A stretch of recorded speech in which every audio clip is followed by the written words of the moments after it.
So what if everything you were told about in regard to menopause was actually a lie? What if your body had the opportunity to really go through menopause with ease? What if the only two symptoms that you had was you stopped having a monthly cycle and you couldn't conceive anymore? Well, these are some of the facts about menopause. Yet you've been led to believe that you should suffer, you should have weight gain, you should have hot flashes, you should have sleeplessness, you should be fatigued, brain fog, mood swings, and the list goes on. And you've also been told that the only way that you're going to make it through this is to go on HRT or hormone replacement therapy. And the simple fact is that's not how the body's designed.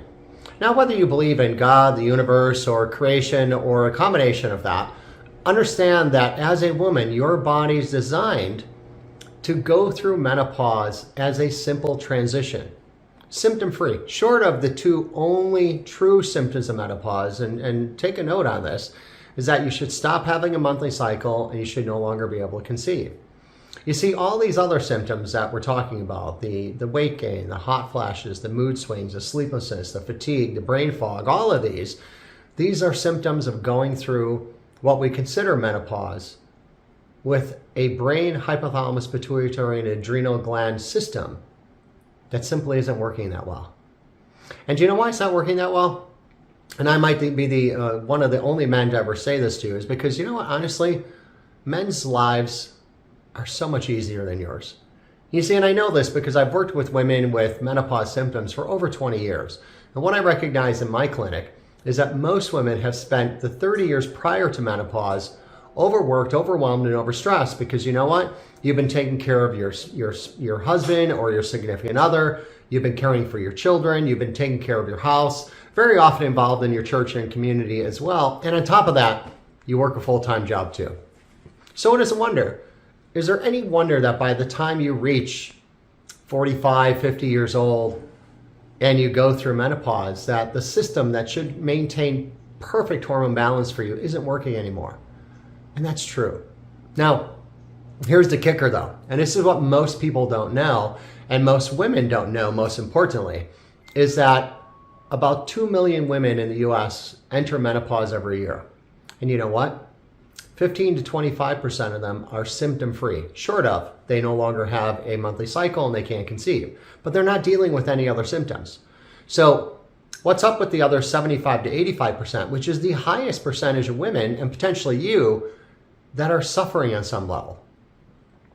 It's simply just because the hormonal system is blown out, because of life's stressors, being overworked, being overwhelmed, and it could also be tied into some other functional things that are triggers for what's going on hormonally. Yeah, so there are answers to this, and honestly, the answer is not HRT. Now, I will say, if you are low in estrogen, as an example, and testosterone or progesterone, taking HRT could make you feel better, which is fantastic. It's always good to feel better, and I'm not against you taking something to feel better. Yet what I want you to understand is just using estrogen, progesterone, and testosterone doesn't fix the system. It doesn't fix what's going on. So now you still have this whole system tied into your brain, your hypothalamus, your pituitary, and adrenals that aren't working well. And it's potentially causing a lot of other issues in your body. You see, because this system is not just about how you go through menopause. This ties into your thyroid, ties into your pancreas function, ties into your mucosal surface integrity, which is the really the first layer of defense of your immune system. This ties into your regulation of body weight and fat, whether you need to lose or gain weight. It ties into your metabolism of fat and protein, every level of detoxification in your body, your immune system function, pro and anti-inflammatory states, blood sugar balance, which is essential for your brain to function properly. It's tied into cellular energetics, and I don't know anybody who doesn't want more energy nowadays. And on top of that, it's tied into your musculoskeletal health, your bone and connective tissue turnover, as well as your muscular integrity, and tied into your neural tissue health. So now this is your quality of sleep and mood, your ability to memorize and learn, and your overall neural connectivity, which is how your brain and your nervous system communicates with the entire body. You see, so when you just take care of the symptoms, which is what you're doing with HRT, potentially there's other things going wrong in any of these other areas that we just discussed. And on top of that, the other challenge is that most women are going to their doctor and you've probably had your blood drawn. They've probably looked at only estrogen, progesterone, testosterone, maybe cortisol. And they've determined what you need based on that. Well, blood is very incomplete because blood only shows you the amount of the hormones that are in your blood in that moment. And then from that really incomplete diagnostic, then they recommend hormone replacement therapy.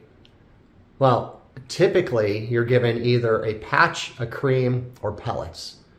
And the problem with that is you're hoping that they make it into your blood, because that's where hormones need to be. You see, because your blood is the really kind of slow moving transportation system through your body to deliver the hormones throughout your body to correct and to really balance and make the right communications throughout your body so you can function properly.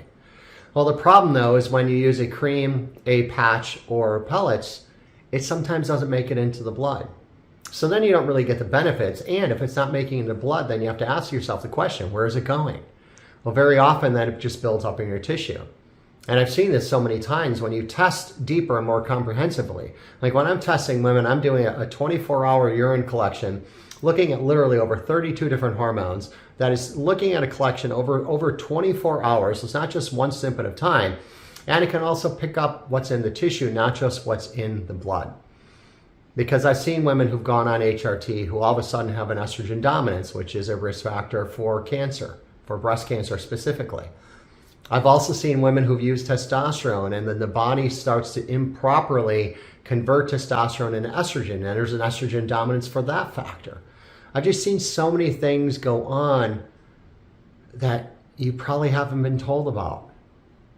So I'm here to provide education.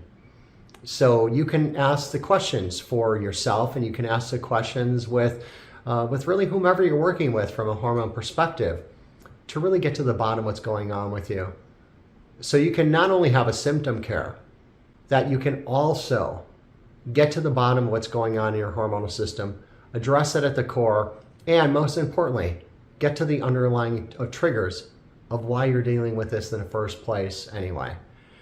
So if you're not already subscribed to this YouTube channel, please do that right now, because I'm going to give you regular information on all the different intricacies of what's going on hormonally in your body, especially with women dealing with menopause symptoms. And also, to make sure you get a notification of the next video coming up, click on that little red bell so you will get that notification of the next piece of cutting edge information that you're looking for today. Have a great day.